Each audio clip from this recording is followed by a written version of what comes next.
up, YouTube? This is the Rebound channel that says Stanford, man.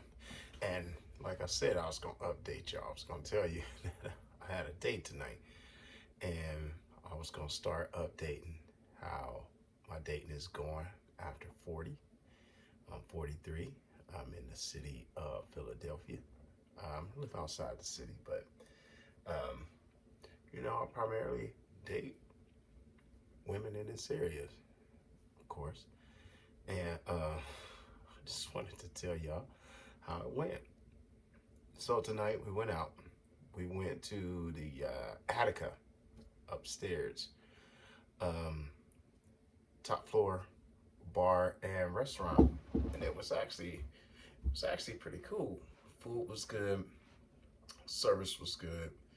Um, we met up there, and she. This is what I tell people. Definitely, there's nothing wrong with uh, talking to somebody on the phone for a few. Me and her, it was 3 weeks, and to me, and I've talked with other people, that seems almost crazy now that you spent 3 weeks talking to somebody before you hook them up. So let me give a backdrop. Is that I was out of town last week. I was in Detroit in Ohio for two of my customers. One is Ohio State, one is Wayne State University of Detroit. So I was gone for a week and a half. But during that time, we continued to stay in touch with each other because uh, I admit I got off of the dating site once I had my first date with this person. Now, I look, that's not advice for everybody. That's just how I roll because I feel like once I'm spending time with a person, I'm so busy is that I just don't have time to talk to several women at a time. So I much rather focus in on the person that I've already built a connection with, that I've already been out with, a person that want to see me again. So um, I got off. I paused the dating on Bumble and just basically stopped going on Plenty of Fish, which is pretty easy to do. So I kept in touch with her over the week and a half that I was away, and I got my second date with her today, and it went great. We had a great meal. Only thing is that right now everything's shut down. Everything's shut down.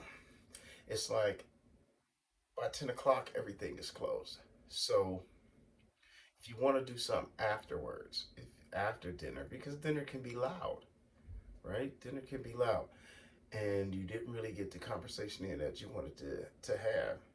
So my suggestion is get on the phone, get on text message, because that's just acceptable right now. It should be because until things fully open in some of these states that's having outbreaks, that's just the way it is. So it was a good date. Definitely got to learn a little more about her. But let me give a tip. Let me get a tip. This is a tip for guys and girls. Learn to live in the moment. If you want to take a picture of everything and you're distracted by that phone, it's sending a signal. And this is, I'm only talking about people that are dating with a purpose. People that's dating like, we could potentially, work something out together. Because eventually, if that phone thing gets too deep, if that phone thing gets too crazy, it's just going to turn off a guy or a girl. Put up the phone. Live in the moment. You don't want to live your life looking through a lens while you're having these moments. Sometimes I remember the other morning I was at Detroit and I was staying at downtown, and I looked up out my bed because I had my windows open that night. I'm right across from the General Motors building, and the sun was coming up. The purple, the orange, all of that. And I woke up. I was like, "Oh man, I need to take a picture, a video of this." And I stopped myself. I just was like, I need to enjoy this. This is for me. This ain't for everybody else. And I just went, got up, opened up the curtains, lay back in my bed, and I was just like, this is for me to see. Later on, I would. share it or something like that if I took a video, but learn to be in the moment. Put those phones down. If you're on a date, your phone should be in your purse or your phone should be in your wallet or not wallet, pocket or, coat or something like, or leave it in your car. It's just we've gotten so far away, and it's almost like if you get away with it and nobody says anything to you, then that's almost permission. And that's the sign of a bad relationship. That's the sign of a person that does not suit well in a relationship. Is that if you don't say anything to them, then that means permission. That's the sign of a narcissist. Is that narcissists tend to look for people that are forgivers, rescuers, and so on. So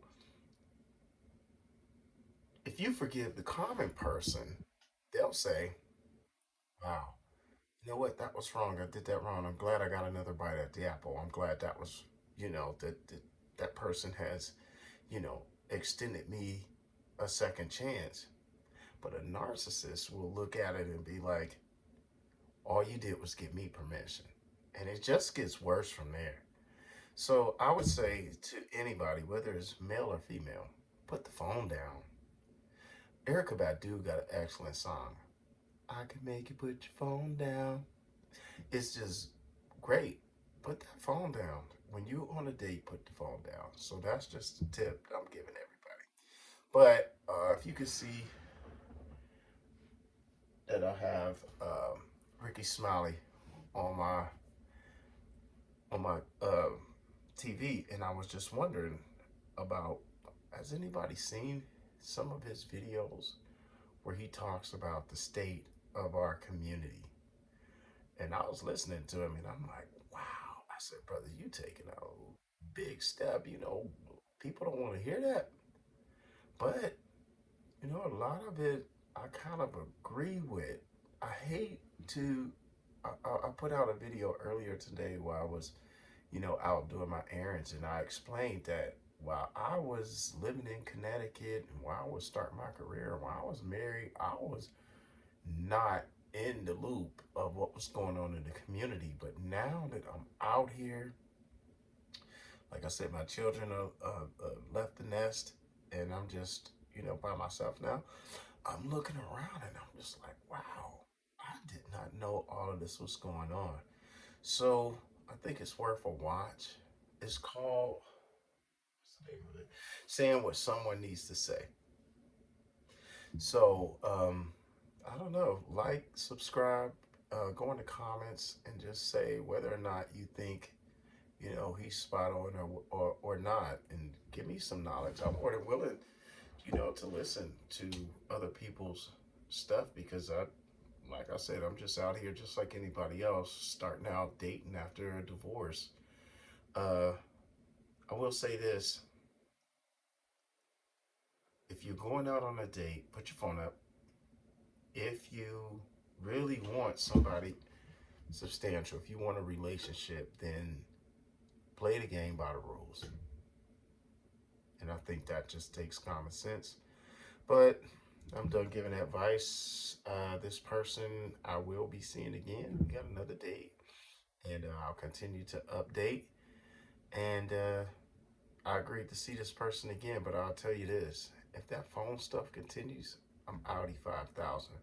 But there might be something about me that they don't agree with. That they just like, man, if he keeps talking about stocks or, you know, what Dogecoin is doing, then they're out. But just remember that when you're trying to get with a person or you're trying to create a relationship, there has to be a connection. And it really doesn't matter uh, all the little in particulars. Don't try to fit people into boxes because a good friend of mine, she has a blog that goes on Instagram, and she said there's three myths about dating. Is that, oh, if you don't connect on the first date, then that's over. That's not true. A lot of people are just there, representatives on the first date. You need to get to know the person at a deeper level. And two was that if first date goes bad, that they shouldn't have a second date. It was just going on and on. I'll probably refer to it. I'll make another video and bring it up, but I don't want to use her material right now. I need to ask for permission, but she's really good, and it was very true. So I'm gonna give out dating tips to guys and girls here.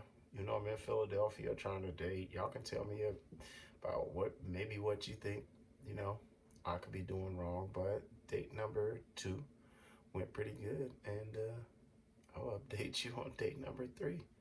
I'll continue to give tips from just my observable reality. All right? Okay. Peace out.